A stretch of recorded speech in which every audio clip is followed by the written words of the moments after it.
आज के इस वीडियो में हम लोग क्लास 10th के प्रश्नावली 1.2 चैप्टर को पढ़ेंगे। तो जैसा कि पहला क्वेश्चन आप देख सकते हैं, बोला है कि निम्नलिखित संख्याओं को अभाज्य गुणनखंडों के गुणनफल के रूप में व्यक्त करना है और इसमें 5 गो क्वेश्चन है। तो चलिए पारापारी सबको हम हल करते हैं। तो पहला क्वेश्चन आप लोग देख सकते हैं 140 है। देखिए इसको कैसे हम लोग निकालते हैं, हम यहाँ लिख देते हैं। हम लोग कौन चैप्टर पढ़ रहे हैं? प्रश्नावली 1.2, ठीक है, 1.2। तो इसका पहला क्वेश्चन था 140। देखिए इसको कैसे हम लोग हल करते हैं। तो अभाज्य गुणनखंड के गुणनफल के रूप में व्यक्त करने के लिए हम लोग सबसे पहले 140 का गुणनखंड करेंगे, ठीक है। तो गुणनखंड करने के लिए सबसे पहले 2 से चल जाएगा, तो 2 सत्ते 14, 2 0 हो जाएगा। फिर 2 से ले जाएंगे इसको 70 को, तो 35 बार में चल जाएगा, 35 दूनी 70 होता है। फिर अब इसको 5 से ले जाते हैं, 5 के पहाड़ा में कितना बार में आता है? 7 बार में आता है। यानी इसका गुणनखंड हम किए तो मेरा आया 2 गुणा 5 गुणा में 7 आया, ठीक है। तो इस तरह से आया मेरा। तो क्या हो जाएगा? 2 कितना है? तो 2 2 गो है, तो 2 के पावर 2 लिख सकते हैं, ठीक है। 5 गुणा 7, ठीक है। समझ में आ गया? एक बार और समझिए। सबसे पहले क्वेश्चन कहेगा अभाज्य गुणनखंड के गुणनफल को रूप में व्यक्त करने के लिए, तो सबसे पहले जितना दिया रहेगा उसका हम गुणनखंड करते हैं। गुणनखंड जैसा कि मेरे पास इतना आया। गुणनखंड करने के बाद हम लोग क्या करेंगे कि जितना आया गुणनखंड में सबको यहाँ लिखेंगे। अब इसमें देखेंगे कि 2 कितना है, तो 2 कितना है? 2 है, 2 गो 2 है, तो 2 के पावर 2 लिख देंगे। 5 कितना है? 1 है, तो 5 1 ही गो 7 1। अगर 5 2 गो रहता तो 5 के पावर हम क्या कर देते? 2 दे देते। एक और क्वेश्चन देखिए, दूसरा क्वेश्चन में है 156, ठीक है। इसका हम लोग तोड़ के देखते हैं। 156 का हम लोग फैक्टर करेंगे, गुणनखंड करेंगे, ठीक है। 156 तो 2 से चल जाएगा, 2 15 है, तो 2 सत्ते 14 बचा, 1 15 था तो 14 होगा, तो 1 बचेगा और हो जाएगा 16, 2 8 16।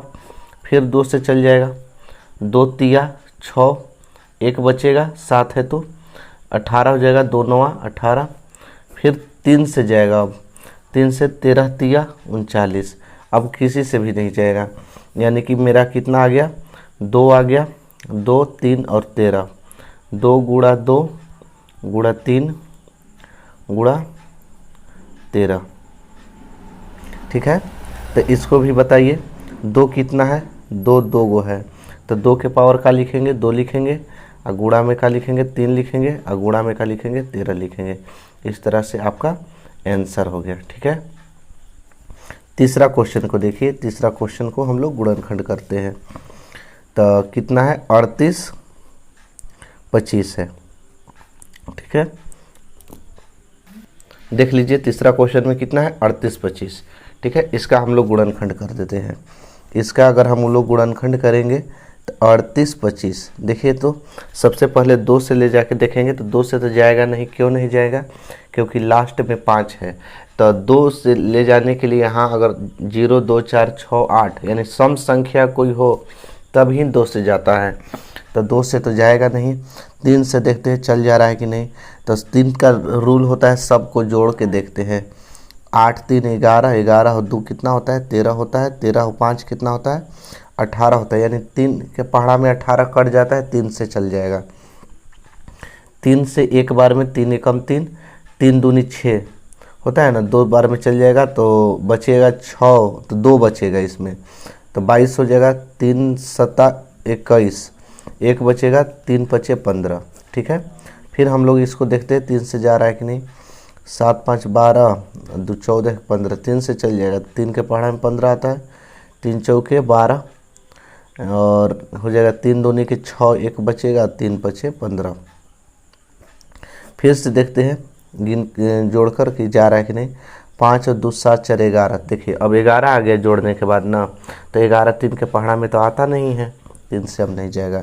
5 है अंत में, तो 5 से चला जाएगा। 5 8 40, 42 था, 2 बचा, 5 पचे 25 हो जाएगा। फिर 5 से चला जाएगा, 17 पचे 85। तो यानी हम लोग गुणनखंड किए तो कितना आया मेरा गुणनखंड का रिजल्ट, 1 3 आया, नहीं 2 3 आया है, और 2 गो 5 आया है, और 1 क्या है 17 आया है। देखिए इसको गुणनफल के रूप में लिखने के लिए हम क्या करेंगे, 3 2 गो है तो 3 के पावर 2 कर देंगे, 5 कितना है 2 गो है, 5 के पावर 2 कर देंगे, और 17 है तो 17। इस तरह से आप लोग के क्या हो गया आंसर। ठीक है, इसमें से एक क्वेश्चन आप लोग के या तो ऑब्जेक्टिव में पूछेगा या तो आप लोग के 2 नंबर के क्वेश्चन परीक्षा में पूछता ही है। चलिए और 2 गो क्वेश्चन है, दोनों क्वेश्चन को हम लोग जल्दी जल्दी से हल कर लेते हैं। चौथा क्वेश्चन जैसा कि देख सकते हैं कितना है जी, 5005 है, इस तरह से है। इसका अभी हम फैक्टर करेंगे, तो फैक्टर करने के लिए हम लोग यहाँ लिखेंगे 5005। तो सबसे पहले 2 से तो जाएगा नहीं, 3 से भी नहीं जाएगा, 5 5 10 हो रहा है जोड़ने पर, 5 से चला जाएगा। तो 5 से चला जाएगा तो यहाँ 1 बचेगा, 0 0 1। तो 5 के बाद उसके बाद आता है 6, 6 से भी नहीं जाएगा, 7 से ले जाकर देखते हैं 7 से जा रहा है कि नहीं। 7 से ले जाएंगे तो 7 एकम 7 बचा कितना 3, 7 3 10 होता है, 30 हो जाएगा, 7 चौक 28, यानी कि बच जाएगा 30 में से 28 गया 2 बचेगा, यानी कि 7 तिया 21 चल जा रहा है 7 से। फिर 143 आ गया, अब 7 से नहीं जाएगा, 11 से देखते हैं, 11 एकम 11 बचा 3, 11 तिया 33, यानी इसका फैक्टर हो गया 5 गुणा 7 गुणा 11 गुणा 13। देखिए सब 5 भी 1 हो है, 7 भी 1 है, 11 भी 1 है, 13 भी 1 है, इसका यही आंसर हो जाएगा। कोई 2 गो रहता तो स्क्वायर देते, 3 गो रहता तो पावर 3 देते, सब एक गो ही है तो ऐसे ही लिख लेंगे सेम टू सेम। एक और लास्ट क्वेश्चन इसका है पहला का, ठीक है, पांचवा क्वेश्चन है 74 29। इसका भी गुणनखंड करेंगे हम लोग 74 29 का। तो देखिए 74 29 2 से तो जाएगा नहीं, 9 है, 3 से 9 2 11 11 4 15 15 4 15 7 कितना होता है 22, 3 से भी नहीं जाएगा, 5 से जाएगा नहीं क्या कि 9 है। तो देखिए यहाँ 11 से भी नहीं जाएगा, करके देख लीजिए आप लोग, सीधे ही जाएगा 17 से। ठीक है, कितना से जाएगा 17 से, तो 17 चौके 68 होता है, बचा कितना 6 बचा, 68 और 6 कितना 74 होता है, 6 2 यानी 62 हो जाएगा। तो 17 34 17 3 51, 17 तिया 51, 62 में से 51 घटेगा तो 11 बचेगा, 119 हो जाएगा यहाँ पर, 17 सते 119। फिर इसके बाद 19 से ले जाइए, ठीक है, 19 से 17 से जाएगा, 19 से जाएगा फिर, ठीक है, 19 के पहाड़ा में कटाइए, 19 दूनी 38, 38 और 5 कितना होता है 43 होता है, तो 5 बचेगा 57 हो जाएगा, 19 तिया 57, यानी इसका गुणनखंड किए तो 17 गुणा 19 गुणा 23, इस तरह से इसका फैक्टर निकल के आ गया आंसर। ठीक है, आप लोग के क्वेश्चन आप लोग चाहे तो इसका आप स्क्रीनशॉट भी ले सकते हैं।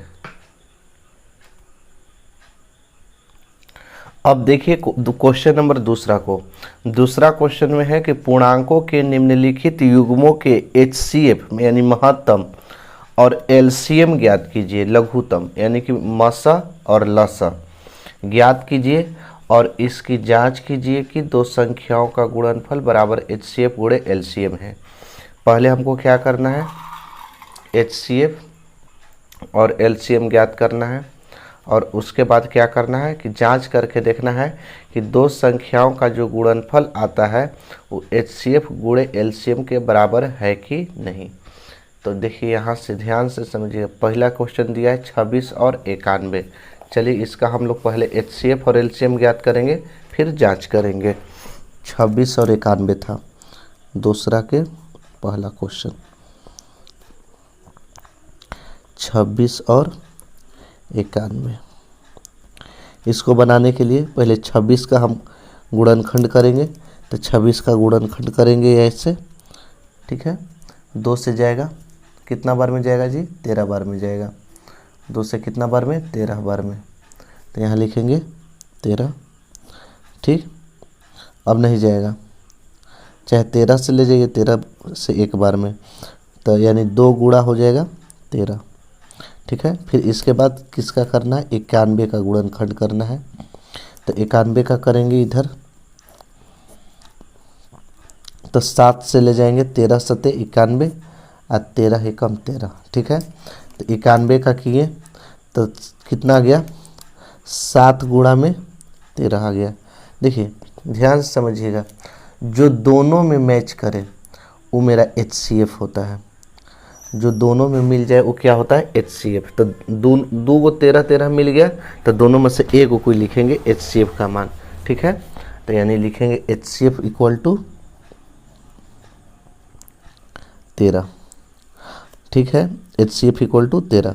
अब LCM क्या होता है, तो देखिए LCM जो मैच नहीं करेगा उसको भी लिखते हैं। तो कौन कौन मैच नहीं किया है, 2 और 7 मैच नहीं किया है, तो इसको भी लिखेंगे।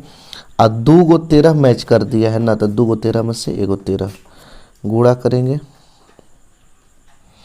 2 सते 14, 14 में 13 से करेंगे 182। गुणा कर लीजिएगा, 13 में 14 से करेंगे तो कितना होता है, 182। अब बोला था जांच कीजिए, क्या बोला था कि जांच कीजिए कि 2 संख्याओं का गुणनफल बराबर HCF गुणे LCM। देखिए आप लोग यहाँ बोला है कि जांच कीजिए कि 2 संख्याओं का गुणनफल, 2 संख्याओं का गुणनफल बराबर HCF गुणे LCM। अब हमको जांच करना है कि 2 संख्याओं का गुणनफल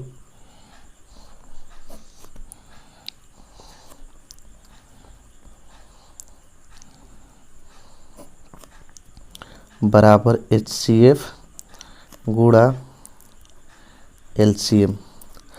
देखिए 2 गो संख्या मेरा कौन कौन है, 26 है एक और एक है 91। तो 26 और 91 दिया है, तो दोनों में हम क्या कर लेंगे, गुणा कर देंगे। 26 और 91 में क्या कर दिए, गुणा कर दिए। HCF कितना निकाल के लाए हैं, 13, यहाँ लिखेंगे 13। LCM कितना, 182, लिखेंगे 182।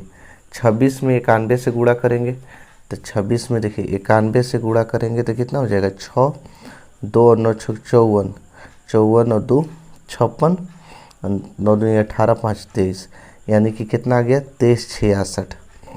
गुणा करके देख लीजिएगा आप लोग कितना आएगा, 23 66।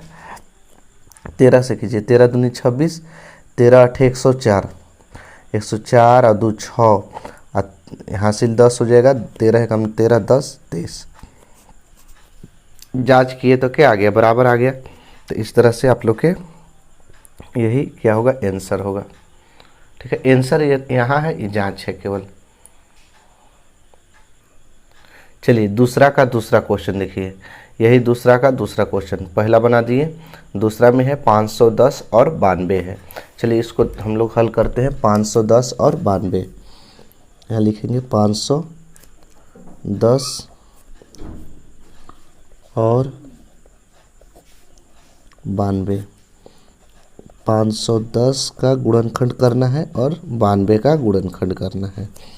चलिए हम लोग देखते हैं इधर।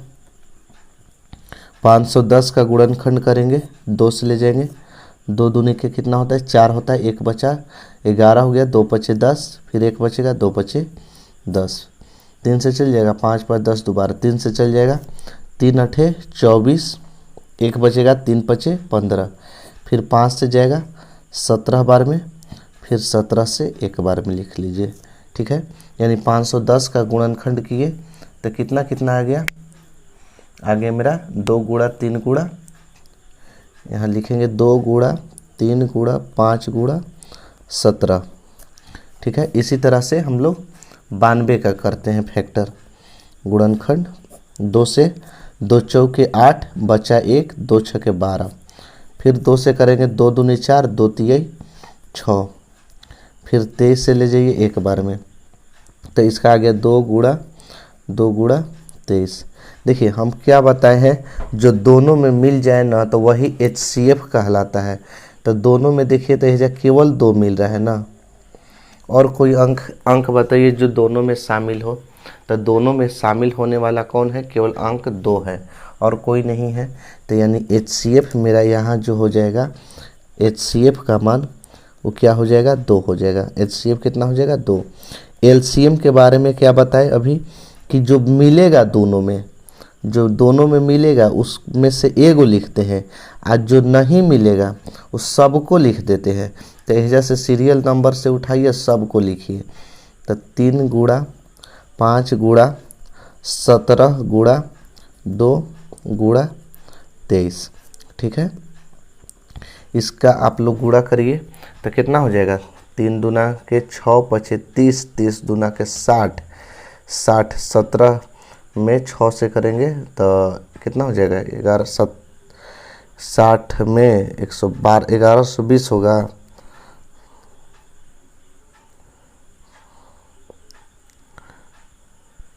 एक सॉरी 1120 नहीं, 1020 होगा। 1020 में हम लोग 23 से करेंगे 0, 23 दूनी 46, 23 से कम 23, कितना हो जाएगा, 23460, 23460, ठीक है। तो इसका HCF निकाल दिए और LCM निकाल दिए। HCF और LCM निकालने के बाद क्या बोला था क्वेश्चन में कि जांच कीजिए कि दो संख्याओं का गुणनफल बराबर HCF गुणे LCM होता है कि नहीं। तो अभी हम लोग के जांच भी करना है, तो जांच करेंगे। तो जांच करने के लिए हम लिखेंगे दो संख्याओं का गुणनफल,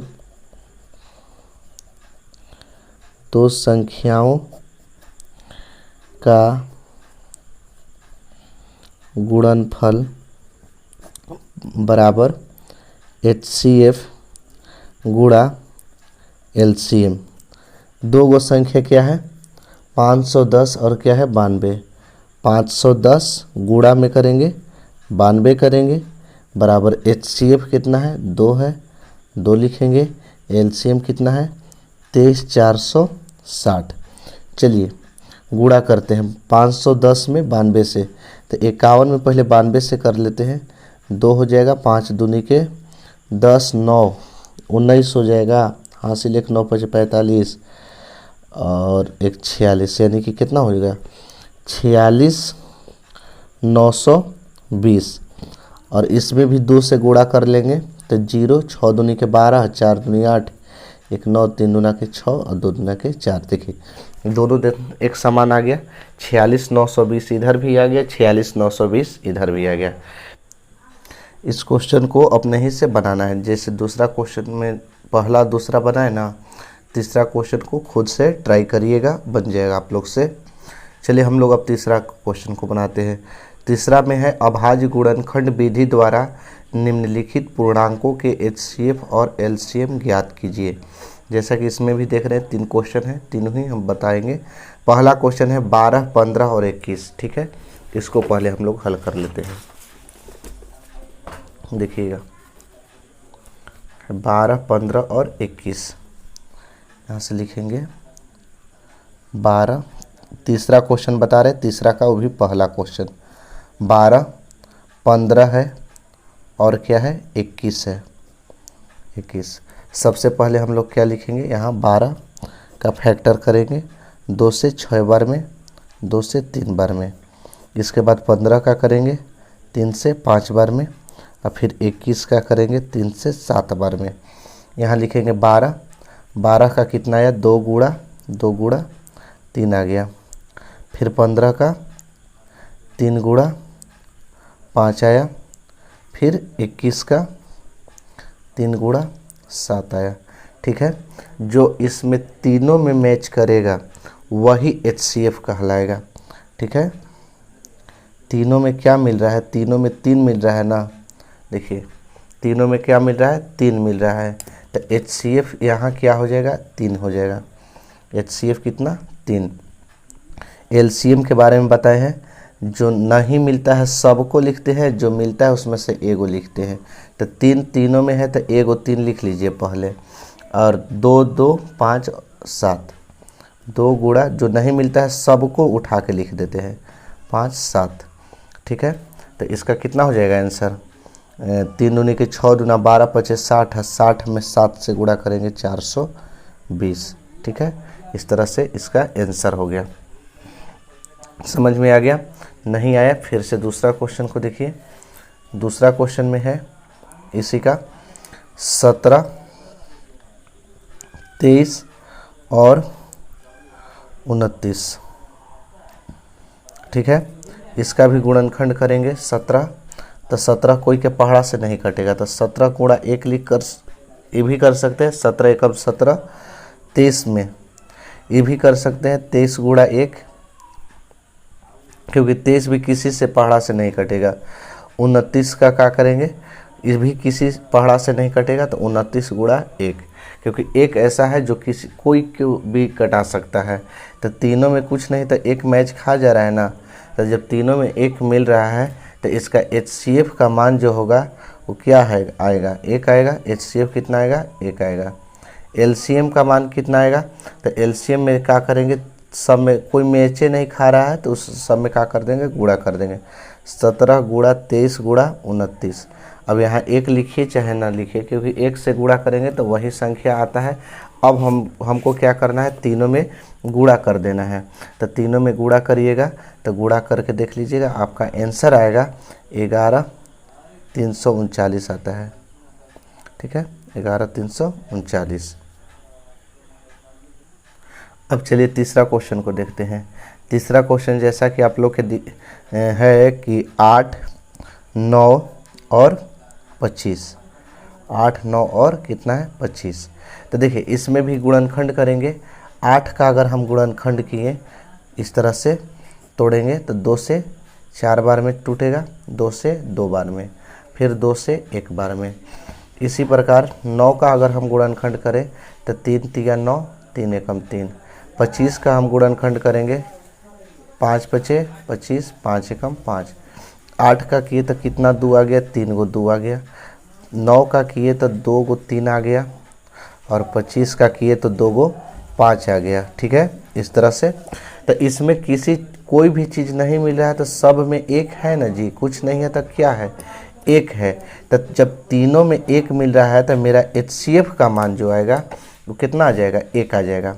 HCF का मान कितना आएगा, 1। ठीक है, समझ में आ रहा है? HCF का मान कितना आ जाएगा, 1 आ जाएगा। LCM निकालने के लिए हम क्या करते हैं, LCM निकालने के लिए जो मिलता है उसमें से एगो नहीं तो सबको लिख देते हैं। तो कोई नहीं मिल रहा है तो वही है ना, 8 में 9 में और 25 में क्या कर देंगे, गुणा कर देंगे। ये 8 है ना, है 3, ज़्यादा लंबा लिखने से क्या फ़ायदा। 8 में 9 में 25 में गुणा कर देंगे, तो 25 8 200, 209 कितना हो जाएगा, 9 दूनी 1800। ठीक है, इसका आंसर कितना आएगा, 1800, और HCF 1 आएगा। चलिए क्वेश्चन नंबर हम लोग 4 देखते हैं। देखिए क्वेश्चन नंबर 4 और परीक्षा की दृष्टि से काफ़ी VVIP है। ठीक है, तो क्वेश्चन नंबर 4 जैसा कि आप लोग के दिखाई दे रहा होगा, क्वेश्चन 4 में है कि HCF 306, 657। ठीक है, HCF निकाला है 306 और 657 का, तो 9 दिया है। तो बोल रहा है कि LCM यही 306 और 657 ज्ञात कीजिए। ध्यान से समझिएगा। HCF चौथा क्वेश्चन बना रहे हैं। ठीक है, कौन क्वेश्चन है, चौथा।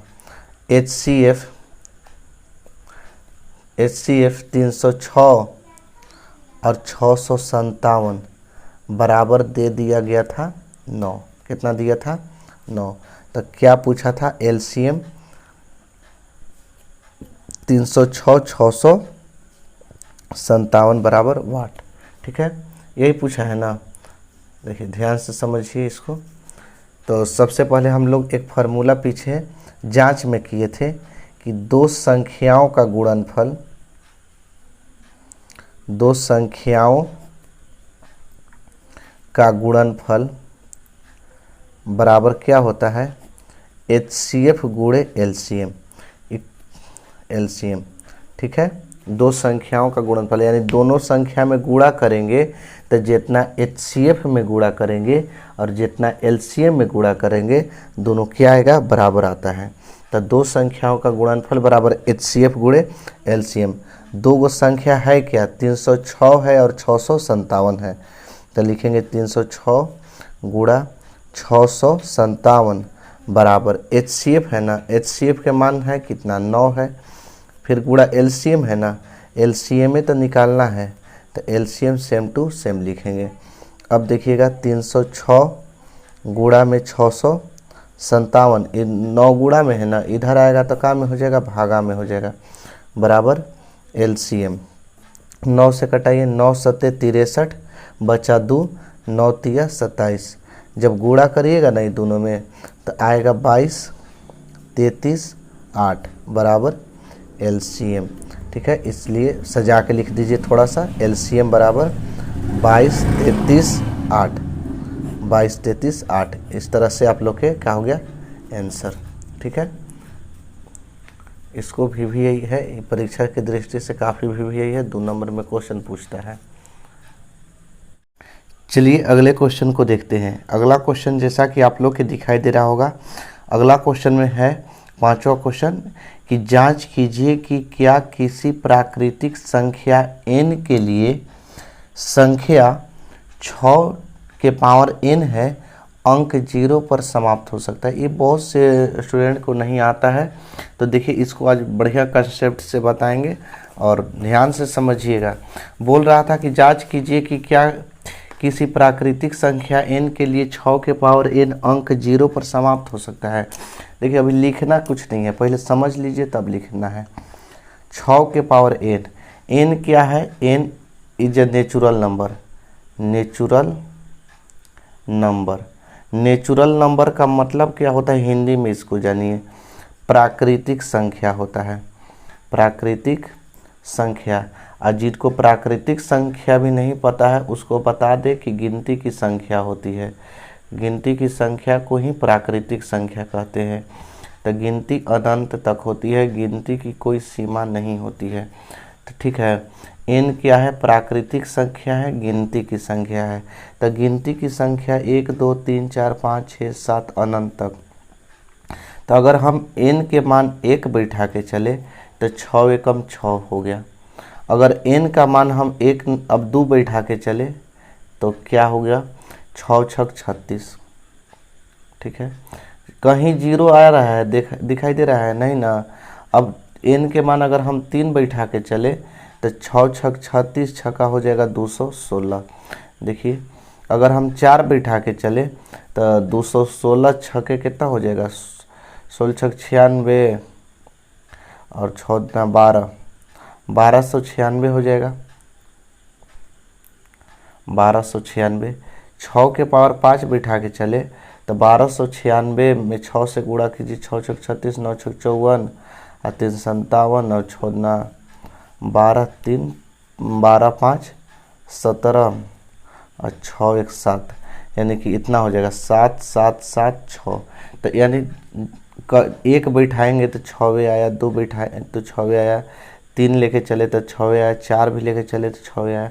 तो ये क्या बोल रहा था कि 6 के पावर n अंक 0 पर समाप्त होगा, नहीं, किस पर समाप्त हो रहा है, 6 पर ही समाप्त हो रहा है, 0 पर नहीं ना समाप्त हो रहा है। तो देखिए इसका आंसर कैसे देना है कि यदि 6 के पावर n अंक 0 पर समाप्त होगी तो वह 5 से अवश्य विभाज्य होगी। देखिए अगर 6 के पावर n अंक जो है अगर 0 पर समाप्त होगी, होती है जब बढ़िया लगता, ठीक है, होती कर लीजिएगा।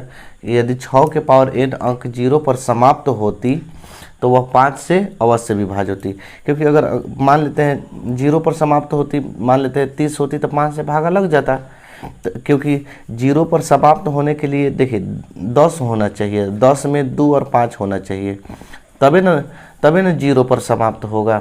20 में देखिए ना 2 और 5 होता है ना, ठीक है, 5 ना 10 दूना 20, तो 2 5 ना होता है। 30 में देखिए 3 गुणे 5 गुणे 2, यानी 2 और 5 हो रहा है तभी ना 0 आ रहा है। तो कहीं भी अगर 0 लास्ट में 0 लाना है तो क्या होना चाहिए, उसका फैक्टर हो जाना चाहिए, 2 और 5 होना चाहिए। तो इसी प्रकार इसमें देख रहे 6 के पावर n है एक बैठा है तो 6वें आया, 2 बैठा है तो लास्ट में 6वें आया, अंत में कितना हूँ हम बैठा दें तो अंत में कितना आएगा, 6वें आएगा। तो लिखवाए हैं यदि 6 के पावर n अंक 0 पर समाप्त होती तो वह 5 से विभाज्य होगी। वह 5 से क्या होगी, विभाज्य होगी, क्योंकि 0 पर जो समाप्त होगा 0 आ जाएगा लास्ट में, वो 5 से भागा लग जाएगा। अर्थात 6 के पावर n के अभाज्य गुणनखंड में अभाज्य संख्या 5 आनी चाहिए, 5 आनी चाहिए तभी ना 0 पर समाप्त होगी। लेकिन लिखवाए है कि यह संभव नहीं है। क्यों नहीं है, ये जब बताए ना क्यों संभव नहीं है, क्योंकि 2 और 5 होना चाहिए, क्योंकि 6 के पावर n में जब 6 का गुणनखंड करते हैं तो 3 दूनी के 6, और 6 के पावर n है तो 3 गुणे 2 के पावर n, तो 6 के गुणनखंड में 2 और 3 है। तो अंकगणित की आधारभूत प्रमेय कहता है कि अद्वितीयता कि हमें यह निश्चित कराती है कि 6 के पावर n के अभाज्य गुणनखंड में 2 और 3 के अलावा कोई अभाज्य गुणनखंड नहीं है। देखिए तो 2 और 3 के अलावा कोई है, ऐसा है अभाज्य गुणनखंड नहीं ना है। 5 आता तब ना 0 पर समाप्त होता, तो नहीं है। तो लिखेंगे 2 और 3 के अतिरिक्त कोई अभाज्य गुणनखंड नहीं है, इसलिए ऐसी कोई संख्या n नहीं है जिसके लिए 6 के पावर n अंक 0 पर समाप्त होगा। देखिए एक जान लीजिए ऐसे शॉर्ट में, अगर 2 और 5 है तो वह 0 पर समाप्त होगी, और 2 और 5 नहीं है तो 0 पर समाप्त नहीं।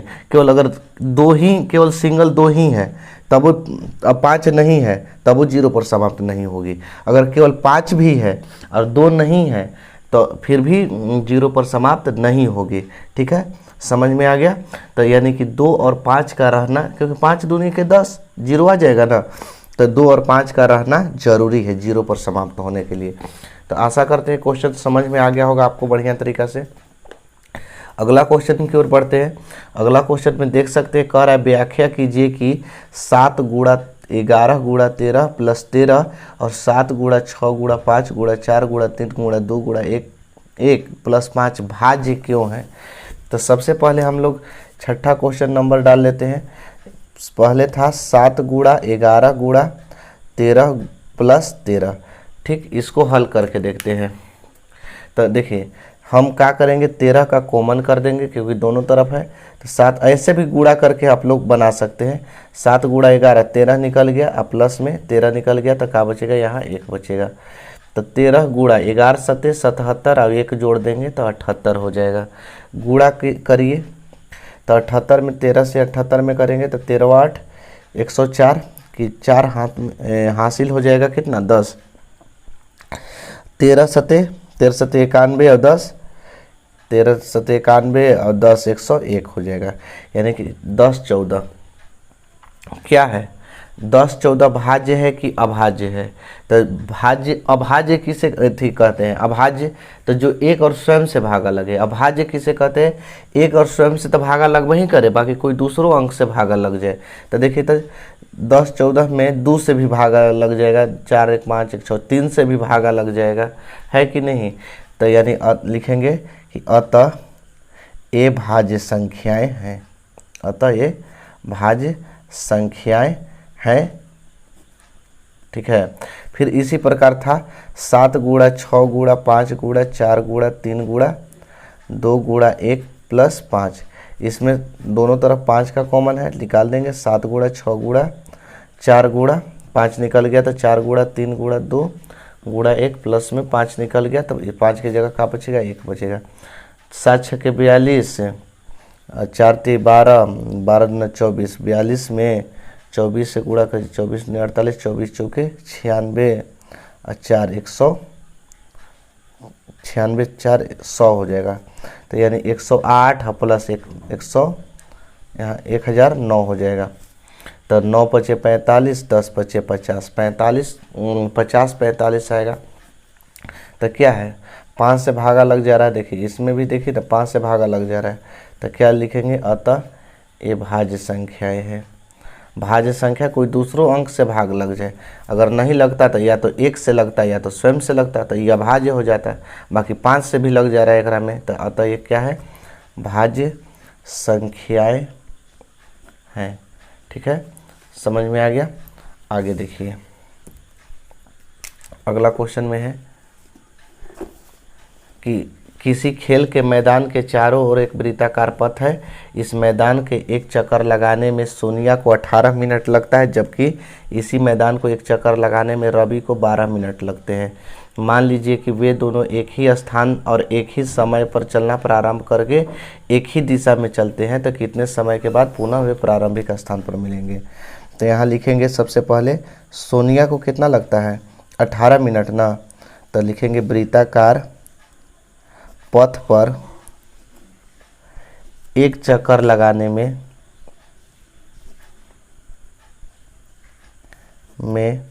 सोनिया को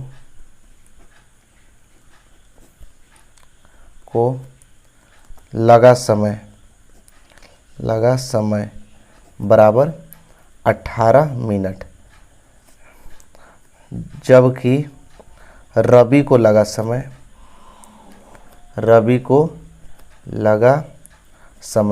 तो रवि को कितना लग रहा है 12 मिनट लग रहा है। ठीक है, तो देखिए ध्यान से समझिएगा कि एक वृत्ताकार पथ है, ये रवि और सोनिया दोनों हैं। ठीक है, ये रवि और सोनिया दोनों हैं। एक चक्कर लगा रही है सोनिया ना, तो 18 मिनट लग रहा है। रवि लगा रहा है 12 मिनट, रवि को कितना लग रहा है 12 मिनट। तो यानी कि अगर रवि तेज दौड़ रहा है, कह सकते हैं कि रवि क्या है तेज दौड़ रहा है, तो रवि अगर ऐसे ऐसे आएगा तो 12 मिनट में पहुंच जाएगा, जबकि सोनिया 18 मिनट में पहुंचेगी ना, तो सोनिया 12 मिनट में शायद ये नहीं रहेगी। फिर रवि दूसरा चक्कर लगाएगा, पहुंच जाएगा, तो शायद सोनिया इधर ही रहे। फिर अभी 12 मिनट में पहुंच जाएगा, तो शायद सोनिया इधर ही रहे। फिर अभी पहुंच जाएगा, शायद सोनिया इधर ही रहे। इस तरह से ऐसा एक बार आएगा कि सोनिया और रवि एक साथ हो जाएगी, बाकी सोनिया एक चक्कर पीछू आ जाएगी, है ना। तो कौन सा समय होगा, तो दोनों के एलसीएम निकाल देंगे। किसका 18 और 12 का क्या कर देंगे एलसीएम निकाल देंगे। तो 18-12 के एलसीएम निकालने के लिए सिखाया है ना, निकाल के देख लीजिएगा कितना आएगा 36 मिनट। यानी कि 36 मिनट के बाद वे काल होंगे एक दूसरे, वे पुनः प्रारंभिक स्थान पर होंगे, बाकी सोनिया का होगी एक चक्कर पिछुआ जाएगी। बस आज के लिए इतना ही।